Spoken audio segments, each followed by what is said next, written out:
Good morning, students. Welcome to the online classes of Crescent Public School. So today we will continue with our chapter number 6, that is physical and chemical changes. Right? So we were done with the topic physical changes. आज हम chemical change के बारे में पढ़ेंगे. सो chemical change क्या होता है? Change हमने पढ़ लिया था, जब भी किसी सब्सटेंस की प्रॉपर्टी प्रोसेस के बाद उसमें डिफरेंस आ जाता है प्रॉपर्टीज़ में, तो हम उसे चेंज बोल देते हैं. नाउ केमिकल चेंजेस वो चेंजेस होते हैं जिसमें एक न्यू सब्सटेंस की फॉर्मेशन होती है. Those changes in which new substances are formed are called chemical changes. Clear?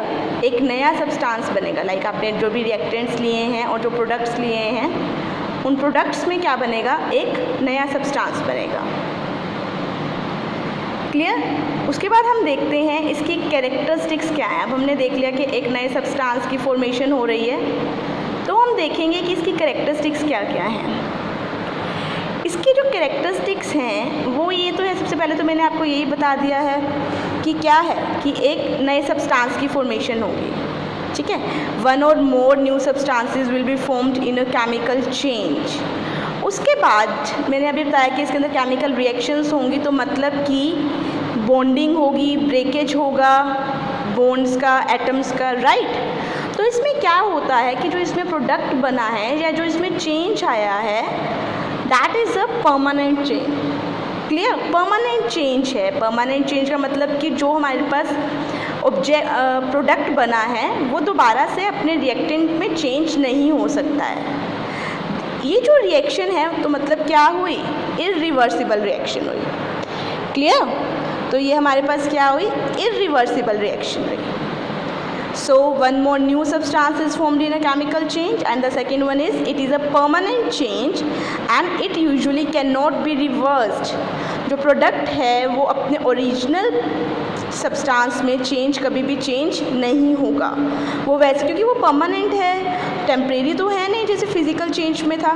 Right? और इसमें जो एनर्जी एब्जॉर्ब होगी या इवॉल्व होगी उसका अमाउंट क्या होगा? काफ़ी ज़्यादा होगा. A lot of energy is either absorbed or given out in a chemical change. Clear? Physical change में क्या था? बहुत कम एनर्जी एब्जॉर्ब होती थी और या फिर इवॉल्व होती थी. एब्जॉर्ब का मतलब है कि वो लेगा, and given out means evolve का मतलब क्या है? उसमें बनेगी. साउंड में बी प्रोड्यूस्ड. इस चेंज में, इस चेंज के ड्यूरेशन के टाइम पे साउंड भी प्रोड्यूस हो सकती है. क्लियर? अ गैस में be formed in a chemical change. Gas की फॉर्मेशन भी हो सकती है. प्रोडक्ट जो बनेगा वो गैसियस फॉर्म में भी हो सकता है या फिर एक गैस भी उसके साथ फॉर्म हो सकती है. क्लियर? उसके बाद ये जो चेंज होगा उसमें स्मेल भी आ सकती है, मतलब इस चेंज के ड्यूरेशन के टाइम पे. राइट? कोई स्मेल, कोई फ्रेग्रेंस जो है वो भी प्रोड्यूस हो सकती है. सो हमने क्या क्या कैरेक्टरिस्टिक्स पढ़े हैं? सबसे पहले तो कि एक नया सब्सटेंस की फॉर्मेशन होती है केमिकल चेंज में, this is the most important. उसके बाद कि ये एक परमानेंट चेंज है. राइट? उसके बाद क्या है कि जो एनर्जी एब्जॉर्ब और इवॉल्व होगी वो कैसी होगी? वो बहुत ही ज़्यादा होगी. और इसमें साउंड भी प्रोड्यूस हो सकती है इस ड्यूरेशन पे. साउंड के साथ साथ स्मेल भी प्रोड्यूस हो सकती है और कोई गैस की फॉर्मेशन भी हो सकती है. जो बहुत ही कॉमन एग्जाम्पल लेते हैं, the most common example which we study in the chemical change is of photosynthesis. As you all know what do mean by photosynthesis? This is the process by which green plants make their food. इसमें वो क्या लेते हैं? उन्हें carbon dioxide की requirement होती है और वाटर की रिक्वायरमेंट होती है. राइट? और इसमें एक नया सब्सटेंस हमारे पास फॉर्म होता है, that is glucose, that is C6H12O6. Right? अब क्या हम इस सब्सटेंस को इसके ओरिजिनल जो रिएक्टेंट्स हैं जैसे कि कार्बन डाइऑक्साइड है, वाटर में चेंज करेंगे?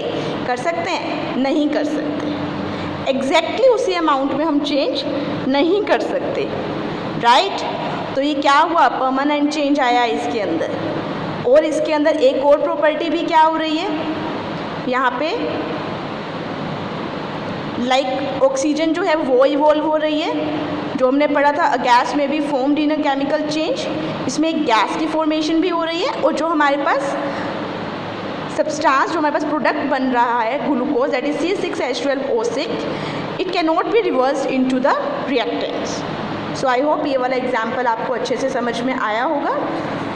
इसके बाद हमारे पास और भी एग्जाम्पल्स आते हैं, और एग्जाम्पल्स हमारे पास क्या क्या आते हैं।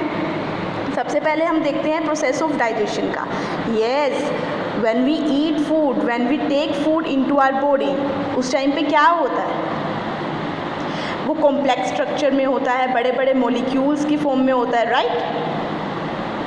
राइट। लेकिन जब हम उसे अपनी बॉडी के अंदर लेते हैं, it starts breaking into simpler substances, right, am I right?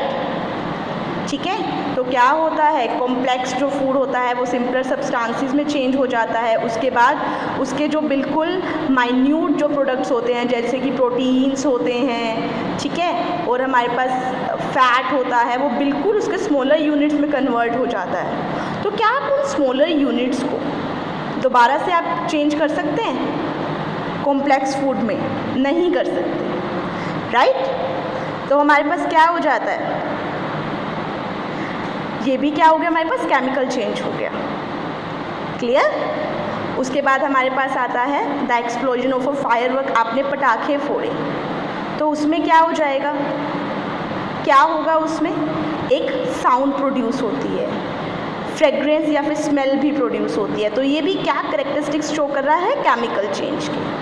After burning of a magnesium ribbon, ये ऐसे बहुत ही कॉमन एग्जांपल है जो हम अपने लेबोरेटरीज में देखते हैं। आप मैग्नीशियम रिबन को बर्न करते हैं तो उसमें क्या होता है, एक तो उसमें सबसे पहले लाइट प्रोड्यूस हो रही होती है, ठीक है, गैस प्रोड्यूस होती है उसके अंदर, एक सिल्वरिश सी जो है लाइट प्रोड्यूस होती है, साउंड भी प्रोड्यूस होती है। क्लियर? आई होप ये सारे एग्जाम्पल्स आपको क्लियर हैं। उसके बाद हमें केमिकल चेंज का हम एग्जाम्पल एक और लेते हैं, that is the reaction between baking soda and vinegar.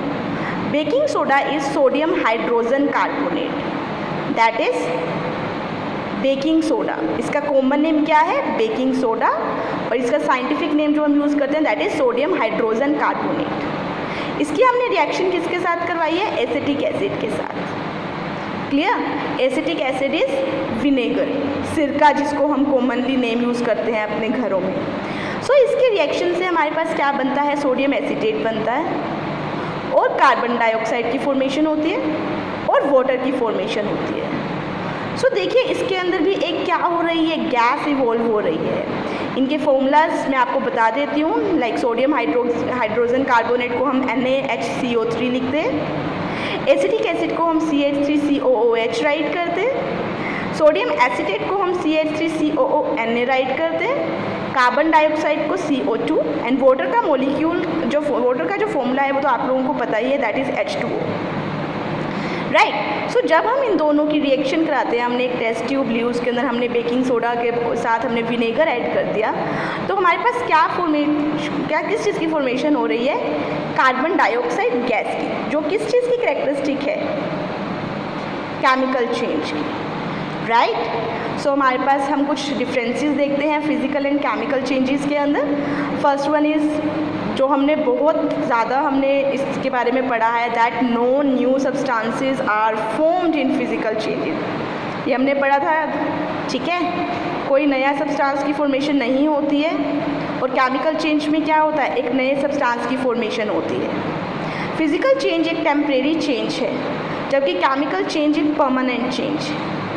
Temporary change है मतलब कि जो हमारे पास प्रोडक्ट की फॉर्मेशन हुई है उसको हम दोबारा से रिएक्टेंट में चेंज कर सकते हैं। मतलब कि क्या हुआ, it means that physical change is a reversible reaction, right. And chemical change में जो चेंज आता है, जो फॉर्मेशन होती है, वो हमारे पास परमानेंट चेंज होता है। और ये क्या है, एक इरिवर्सिबल हमारे पास क्या आता है, जो चेंज होता है वो इरिवर्सिबल होता है, क्योंकि जो ऑब्जेक्ट हमारे पास बन जाता है वो परमानेंट ऑब्जेक्ट है, परमानेंट चेंज हुआ है, तो उसको हम उस ऑब्जेक्ट को हम रिएक्टेंट्स में चेंज नहीं कर सकते। ठीक है, मीन्स ब्रेकडाउन तो चाहे आप कर सकते हैं, पर आप जो जिस रिएक्टेंट से वो बना है उतने ही अमाउंट में उन्हीं सेम में आप उसको चेंज नहीं कर पाएंगे। और हमने क्या पढ़ा था, एनर्जी के अकॉर्डिंग हमने ये पढ़ा था कि फिज़िकल चेंज में जो एनर्जी की इवोल्यूशन है या एब्जॉर्प्शन है वो बहुत ही कम है, लेकिन केमिकल चेंज के अंदर जो एनर्जी की एब्जॉर्प्शन और इवोल्यूशन है वो बहुत ज़्यादा है। आई होप ये आपको फिज़िकल एंड केमिकल चेंज जो है वो अच्छे से क्लियर हो गया होगा, राइट, जो डिफरेंसेस मैंने अभी बताए हैं आपको। सो इसके बाद हम क्या देखते हैं, रस्टिंग ऑफ आयरन देखते हैं, जो ठीक है, ये हम एक केमिकल चेंज का हम एक एग्जाम्पल देख रहे हैं। इसके अंदर हम क्या पढ़ेंगे कि आयरन ऑब्जेक्ट, कोई भी आयरन ऑब्जेक्ट है, चाहे आपके घरों में अलमीराज के हैंडल हैं या आपकी साइकिल्स है, कोई भी अगर हम आयरन ऑब्जेक्ट की बात कर रहे हैं, चाहे नेल्स हैं, कीलें जिनको हम बोलते हैं, अगर हम उनका कॉन्टैक्ट डैम्प एयर के साथ कराते हैं एक पर्टिकुलर टाइम के लिए, थोड़े से ज़्यादा टाइम के लिए, तो उसके ऊपर एक रेड ब्राउन कलर की लेयर आ जाती है, राइट। ये हम बहुत ही कॉमनली हम बचपन से देखते आए हैं, हम अपने आसपास देखते हैं, उसके ऊपर रेडिश ब्राउन कलर की एक लेयर आ जाती है। So when an iron object is left in damp air for a considerable time, it gets covered with a red brown flaky substance called rust। ठीक है, तो आयरन का जो सिंबल होता है वो हमें पता है क्या है, दैट इज़ Fe। आप ऐसे ही इसको बिल्कुल राइट करेंगे, कैपिटल F होगा, स्मॉल e होगा। You can not write it as small f and capital E और स्मॉल f और small e। It will be written only as capital F and small e। ठीक है, इसको हमने किसके साथ रिएक्शन करवाई है, डैम्प एयर के साथ। अब डैम्प एयर में हमारे पास क्या क्या आता है, ऑक्सीजन आती है और वाटर आता है। जब आपके पास ऑक्सीजन और वाटर दोनों प्रेजेंट होते हैं तो उसको हम डैम्प एयर का नेम दे देते हैं। जब आपने आयरन को डैम्प एयर के कॉन्टैक्ट में कंसिडरेबल टाइम के लिए छोड़ दिया है तो वो क्या बनाता है, रस्ट फॉर्म करता है, that is Fe2O3। Clear, that is Fe2O3, जिसको हम आयरन ऑक्साइड भी बोलते हैं। उसके बाद रस्टिंग के लिए हमारे पास क्या क्या कंडीशंस हैं, ठीक है। सबसे पहले तो हम देखते हैं प्रेजेंस ऑफ ऑक्सीजन, उसके बाद हम देखते हैं प्रेजेंस ऑफ वाटर और वाटर वेपर्स, जो मैंने आपको ऑलरेडी बता दिया है कि ये दोनों डैम्प एयर जो है वो फॉर्म करते हैं। जो ऑक्सीजन है वो तो आपको कहाँ से मिल सकती है, एयर से ही मिल जाएगी जो आपके चारों तरफ प्रेजेंट है, ठीक है। और वाटर वेपर्स जो हैं वो क्या है, मॉइस्चर, जैसे ह्यूमिडिटी हो जाती है, रेनी सीजन है या कुछ है, क्लियर। तो जो डैम्प एयर है ये ऑक्सीजन भी प्रोवाइड कर देती है और वाटर भी प्रोवाइड करती है। आफ्टर दैट हम इस रस्टिंग को प्रिवेंट कैसे कर सकते हैं। अब सारा की सारा जो आयरन है उसको तो हम ख़राब नहीं कर सकते हैं, राइट। और ये केमिकल चेंज है, मतलब परमानेंट चेंज हो जाता है और रस्ट जो होते हैं वो आयरन को ख़राब करने लग जाती है। सो इसको प्रिवेंट करने के हमारे पास कुछ मेथड्स हैं। सबसे पहले हम देखते हैं बाय पेंटिंग, पेंट करने के बाद। अब देखिए, अब हमने आयरन ले लिया, हमने उसके ऊपर एक लेयर कर दी है पेंट की, 1 या 2 या 3 लेयर्स हमने पेंट की कर दी। तो इससे क्या होगा, जो आयरन का सरफेस है वो क्या होगा, एयर के, डैम्प एयर के कांटेक्ट में नहीं आएगा। पेंट क्या करेगा, उन दोनों के बीच में, डैम्प एयर के बीच में और आयरन के सरफेस के बीच में एक ब्रिज के जैसे वर्क करेगा, राइट। और वो डैम्प एयर के कांटेक्ट में नहीं आ पाएगा, तो डैम्प एयर के कांटेक्ट में जब सरफेस नहीं आएगा तो रस्ट की फॉर्मेशन नहीं होगी, क्लियर। उसके बाद बाय अप्लाइंग ग्रीस और ऑयल, इसमें भी सेम बिल्कुल प्रोसेस होगा कि ग्रीस और ऑयल क्या करेंगे, उसके ऊपर एक लेयर फॉर्म कर देंगे, 1 या 2 लेयर फॉर्म कर देंगे, जिसमें क्या होगा, सरफेस जो होगा आयरन का वो डैम्प एयर के कांटेक्ट में नहीं आएगा और जिससे हमारे पास क्या हो जाएगा, डैम्प एयर ही जब आयरन को नहीं मिलेगी, आयरन के सरफेस को, तो वो रस्टिंग कोज नहीं करेगा, रस्टिंग शो नहीं करेगा। उसके बाद हमारे पास आता है एक प्रोसेस बाय गैल्वेनाइजेशन। गैल्वेनाइजेशन हमारे पास एक ऐसा प्रोसेस है जिसके अंदर क्या होता है, the process of depositing a thin layer of zinc metal on iron object is called galvanisation. हम क्या करेंगे, आयरन का जो ऑब्जेक्ट हमारे पास है, जो हमने आयरन का कोई भी ऑब्जेक्ट ले लिया है, जिंक जो मेटल होता है दैट इज़ वो थोड़ा सा चीप होता है, तो इजीली अवेलेबल होता है, तो हम इजीली क्या कर सकते हैं, इजीली अवेलेबल भी है, चीप भी है, तो हम क्या कर देंगे, उसकी एक जो लेयर है वो किस पे कर देंगे, आयरन के ऑब्जेक्ट के ऊपर। तो वही सेम चीज़ होगी, जो आयरन का जो सरफेस है, जो आयरन का है, आयरन ऑब्जेक्ट का है, वो क्या होगा, उसके डैम्प एयर के कॉन्टैक्ट में नहीं आएगा। और डैम्प एयर जो है हमने कंडीशंस में पढ़ा है, क्या होगा, उसके कॉन्टैक्ट में नहीं आएगा। तो डैम्प एयर उसके कॉन्टैक्ट में नहीं आएगा तो क्या होगा, वो रस्टिंग शो नहीं करेंगे। उसके बाद ठीक है, इस प्रोसेस को हम क्या बोलते हैं, जिंक की लेयर को करने को galvanization process. Clear. After that the last topic of this chapter is crystallization. Crystallization क्या प्रोसेस होता है, सबसे पहले क्रिस्टल्स क्या होते हैं, बिल्कुल स्मॉलर सॉलिड सब्सटेंसेस जो होते हैं, बिल्कुल छोटे छोटे जो पार्ट्स होते हैं, उनको हम क्या बोलते हैं, क्रिस्टल्स बोलते हैं। ठीक है। सो ये प्रोसेस कैसे होता है, the process of cooling a hot concentrated solution of a substance to form crystals is called crystallization. ठीक है, हमने क्या किया, एक हॉट कंसनट्रेटेड का मतलब क्या होता है, जिसमें पानी का जो अमाउंट होता है वो कंपैरेटिवली कम होता है।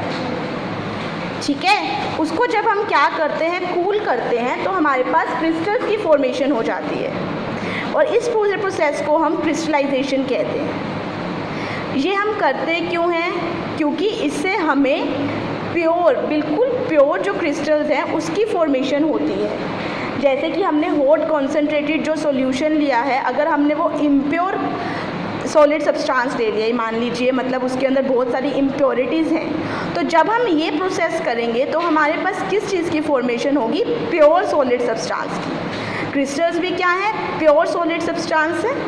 ठीक है, तो it is used to obtain large crystals of pure solid substances from impure solid substances.